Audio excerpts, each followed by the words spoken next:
اشہد ان لا الہ الا اللہ۔ اور پھر جو ہے 14 یا 13 سال کی عمر تھی حضرت علی المرتضیٰ رضی اللہ تعالیٰ عنہ کی مختلف روایات ہیں، کسی روایت میں 16 سال بھی لکھی ہے۔ تو حضرت علی رضی اللہ تعالیٰ عنہ نے اس عمر کے اندر مکہ مکرمہ سے مدینہ منورہ کی طرف جو ہے ہجرت فرمائی۔ تو پھر کچھ سالوں کے بعد حضرت علی المرتضیٰ رضی اللہ تعالی عنہ کا نکاح حضرت فاطمہ الزہرا رضی اللہ تعالی عنہ کے ساتھ ہوا۔ اس وقت حضرت فاطمہ رضی اللہ تعالی عنہ کی عمر جو تھی وہ تقریباً 16 یا 18 سال تھی، حضرت علی رضی اللہ تعالی عنہ کی عمر 20 یا 21 سال تھی، مختلف روایات ہیں۔ تو کیسے ہوئی؟ مدینہ کے اندر جب پیارے آقا علیہ الصلوۃ والسلام نے اپنی لخت جگر حضرت فاطمہ الزہرا رضی اللہ تعالی عنہا کے نکاح کی جو ہے خواہش ظاہر کی، تو مختلف لوگ یہ چاہتے تھے کہ نبوت کے خاندان میں شمولیت کا ہمیں موقع ملے۔ ان میں بڑے بڑے نام بھی تھے، حضرت عمر فاروق رضی اللہ تعالی عنہ تھے، اور پھر اسی طرح حضرت سعد، حضرت اسید رضی اللہ تعالیٰ عنہ، مختلف جو ہے صحابہ اس چیز کے خواہش مند تھے۔ لیکن پیارے آقا علیہ الصلوۃ والسلام اس بارے میں خاموش تھے، اور پھر ایک دفعہ پیارے آقا علیہ الصلوۃ والسلام کے اوپر وحی آئی، اور اللہ رب العزت کی طرف سے حضرت علی المرتضیٰ شیر خدا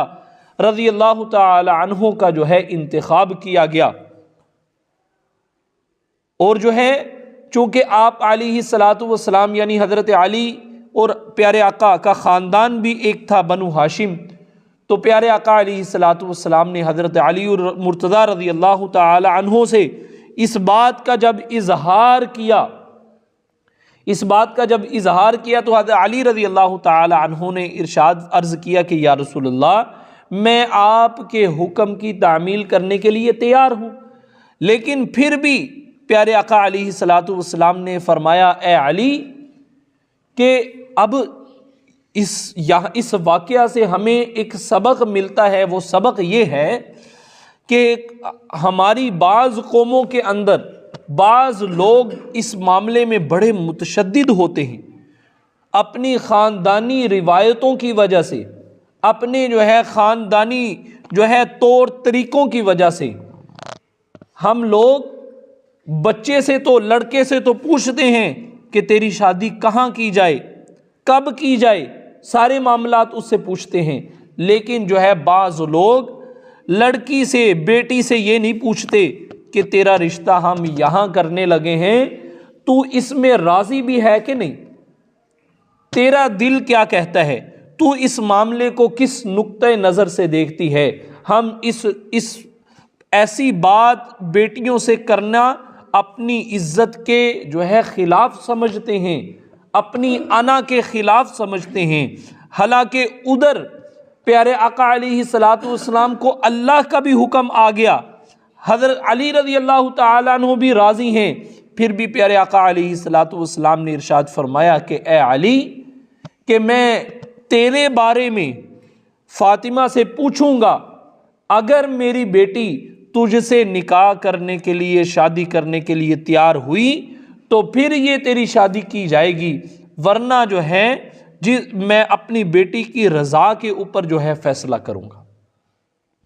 تو چنانچہ ایسے ہی ہوا، پیارے آقا علیہ الصلوۃ والسلام گھر تشریف لے گئے، اور حضرت فاطمہ رضی اللہ تعالی عنہا سے حضرت علی کا نام لے کر پوچھا کہ اے فاطمہ، میں تیرا نکاح علی سے کروانا چاہتا ہوں، تو اس بات پر راضی ہے؟ تو حضرت فاطمہ رضی اللہ تعالی عنہا کے نے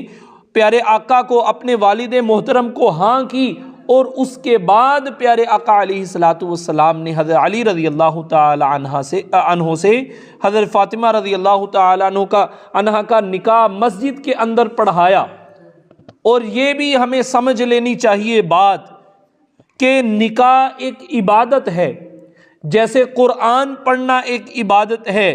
نماز پڑھنا ایک عبادت ہے، روزہ رکھنا ایک عبادت ہے، حج کرنا ایک عبادت ہے، زکوٰۃ دینا ایک عبادت ہے، اسی طرح نکاح کرنا بھی عبادت ہے۔ پیارے آقا علیہ الصلوۃ والسلام کا ارشاد ہے النکاح من سنتی، کہ نکاح میری سنت ہے، فمن راغب عن سنتی، جس نے نکاح کے اندر یعنی میری سنت کے اندر رغبت دلائی، جس نے اس کو پسند کیا، فمن راغب عن سنتی، جس نے میری سنت سے اعراض کیا، فلیس منی، پھر وہ میرے اور ہمارے اندر سے نہیں ہے۔ تو یہ سنت یہ نکاح یہ ایک عبادت ہے، تو اس لیے عبادت کا بہترین جو مصرف ہے اور عبادت کی بہترین جو جگہ ہے وہ مساجد ہے، اللہ کے گھر ہیں۔ اس لیے کوشش یہ کرنی چاہیے کہ اپنے بھائی بہن، اپنے بیٹے بیٹی کا جو ہے باقی رسومات جہاں مرضی ادا کریں، لیکن نکاح جو ہے اس کی کوشش یہی کرنی چاہیے کہ مسجد کے اندر ہو، مسجد کے اندر ہو، اور چونکہ مسجد کے اندر فرشتوں کا ماحول ہوتا ہے۔ تو میں عرض کر رہا تھا کہ حضرت علی المرتضیٰ رضی اللہ تعالی عنہ کے ساتھ حضرت فاطمہ رضی اللہ تعالی عنہ کا نکاح جب ہوا تو آپ علیہ الصلوۃ والسلام نے حضرت فاطمہ کی رضامندگی کے ساتھ یہ عمل کیا۔ اور پھر کیسے شادی ہوئی؟ آج ہمارے معاشرے کے اندر الٹی گنگا بہہ رہی ہے۔ تو نکاح مسجد کے اندر ہوا، حضرت علی اپنے گھر میں چلے گئے، تو پیارے آقا علیہ الصلوۃ والسلام نے اپنی بیٹی کو جو ہے خود اس کے سر کے اوپر دست شفقت رکھا اور حضرت فاطمہ رضی اللہ تعالی عنہا کا ہاتھ پکڑا، اور خود بذات خود نبوت حضرت پیارے آقا علیہ الصلوۃ والسلام اپنی بیٹی کو حضرت علی رضی اللہ تعالی عنہ کے گھر کے اندر چھوڑ کر آئے۔ تو سنت طریقہ یہ ہے رخصتی کا۔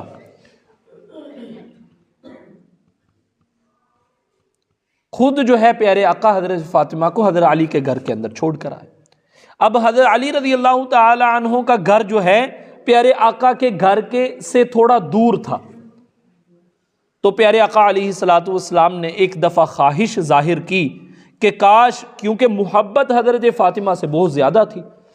تو خواہش کیا ظاہر کی کہ کاش کہ میری بیٹی کا گھر میرے گھر کے قریب ہوتا۔ تو پیارے آقا علیہ الصلوۃ والسلام کا جو گھر تھا اس کے ساتھ جو ہے ایک صحابی رسول رضی اللہ تعالی عنہ تھے، ان کے 2-3 گھر تھے، وہ مالدار آدمی تھے، ان کے 2-3 گھر تھے۔ تو پہلے بھی پیارے آقا علیہ الصلوۃ والسلام ایک گھر ان سے لے چکے تھے، تو اس وجہ سے حضرت محمد صلی اللہ علیہ وسلم نے اس صحابی سے یہ نہیں کہا کہ میری بیٹی کو جو ہے میرے گھر کے قریب کوئی گھر دے دو، لیکن صحابہ کے سامنے یہ خواہش ظاہر کی۔ جب اس صحابی کو یہ بات پیارے آقا کی معلوم ہوئی تو آپ علیہ الصلوۃ والسلام کی خدمت کے اندر حاضر ہوئے اور عرض کیا کہ یا رسول اللہ، میں اور میرا ماں باپ اور میری آل اولاد اور میرا سارا مال اللہ اور اللہ کے رسول کا ہے۔ تو پیارے آقا علیہ الصلوۃ والسلام نے اپنے اس صحابی کو دعا دی اور ارشاد فرمایا کہ اے میری صحابی، علی کا گھر تو رکھ لے اور ان گھروں میں سے ایک گھر جو ہے علی کو دے دے۔ تو اس صحابی نے فوراً جو ہے اس بات پر عمل کیا، وہ علی رضی اللہ تعالیٰ عنہ کو گھر انہوں نے رکھ لیا اور پیارے آقا علیہ الصلوۃ والسلام کے گھر کے ساتھ والا گھر حضرت علی رضی اللہ تعالیٰ عنہ کو عطا کر دیا۔ تو مختلف صحابہ کے گھر جو تھے وہ مسجد نبوی کی طرف ان کا جو ہے دروازہ تھا، بلکہ مسجد نبوی کے اندر حضرت ابو بکر کا، حضرت عمر کا، مختلف صحابہ کے گھروں کے جو دروازے تھے وہ مسجد نبوی کے اندر کھلا کرتے تھے۔ تو جب مسجد نبوی کو تھوڑا سا وسیع کیا تو پیارے آقا علیہ الصلوۃ والسلام نے سارے دروازوں کو بند کر دیا، دوسری طرف مسجد کی دوسری طرف سے جو ہے فرمایا کہ سارے اپنے دروازے نکالو، لیکن 2 دروازوں کو بند نہیں کیا۔ ایک پیارے آقا علیہ الصلوۃ والسلام کا اپنا دروازہ جو حضرت عائشہ رضی اللہ تعالیٰ عنہ جس گھر میں رہتی تھی، اور دوسرا جو ہے گھر حضرت علی المرتضیٰ رضی اللہ تعالیٰ عنہ۔ تو یہ حضرت علی کا مقام ہے۔ اور پھر جو ہے جنگ خیبر کے اندر پیارے آقا علیہ الصلوۃ والسلام کئی دن ہو گئے، خیبر جو ہے فتح ہی نہیں ہو رہا، تو پیارے آقا علیہ الصلوۃ والسلام نے ارشاد فرمایا ایک رات کہ صبح کو میں ایک ایسے آدمی کو تلوار پکڑاؤں گا کہ جس کے ہاتھ پر اللہ رب العزت جو ہے خیبر کو فتح کریں گے۔ اب صحابہ کے اندر اضطراب کہ کس کو پیارے آقا جو ہے صبح تلوار پکڑائیں گے۔ جب صبح ہوئی تو پیارے آقا علیہ الصلوۃ والسلام نے ارشاد فرمایا این علی بن ابی طالب، کہ حضرت علی بن ابی طالب کہاں ہیں؟ تو صحابہ نے عرض کیا کہ یا رسول اللہ ان کی تو آنکھ جو ہے دکھ رہی ہے۔ تو پیارے آقا علیہ الصلوۃ والسلام نے ارشاد فرمایا کہ بلاؤ حضرت علی کو۔ جب حضرت علی رضی اللہ تعالیٰ عنہ پیارے آقا کی خدمت کے اندر حاضر ہوئے تو پیارے آقا علیہ الصلوۃ والسلام نے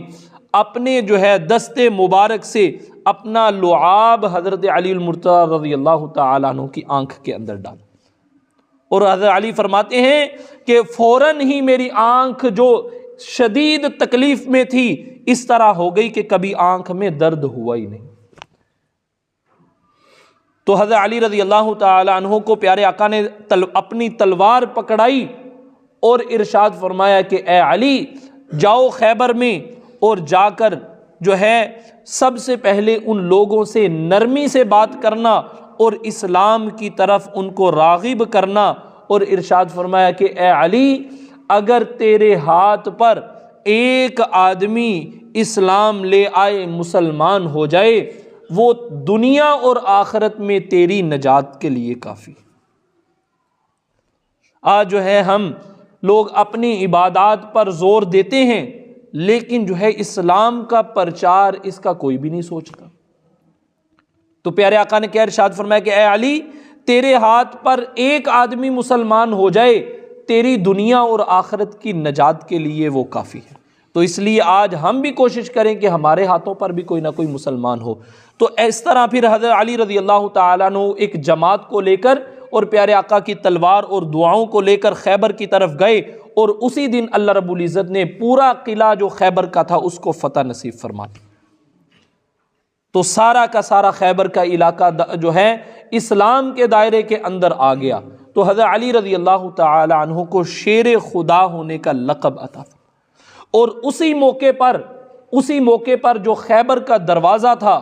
جو حضرت علی رضی اللہ تعالی عنہ نے اپنے بائیں ہاتھ سے اٹھایا، صحابہ ارشاد فرماتے ہیں کہ جنگ ختم ہونے کے بعد 80 بندوں نے اس دروازے کو اٹھانا چاہا، 80 بندے اس دروازے کو ہلا بھی نہیں سکے، جس دروازے کو حضرت علی رضی اللہ تعالی عنہ نے اپنے بائیں ہاتھ سے اکھاڑا، اور صرف اکھاڑ کر پھینک نہیں دیا، سارا دن اس کو ڈال کے طور پر استعمال کرتے رہے۔ یہ حضرت علی المرتضی رضی اللہ تعالی عنہ ہے۔ اللہ سے دعا ہے کہ اللہ ہم سب کو ان لوگوں کے نقش قدم پر چلنے کی توفیق عطا فرمائے۔ وآخر دعوانا اشہد ان لا الہ الا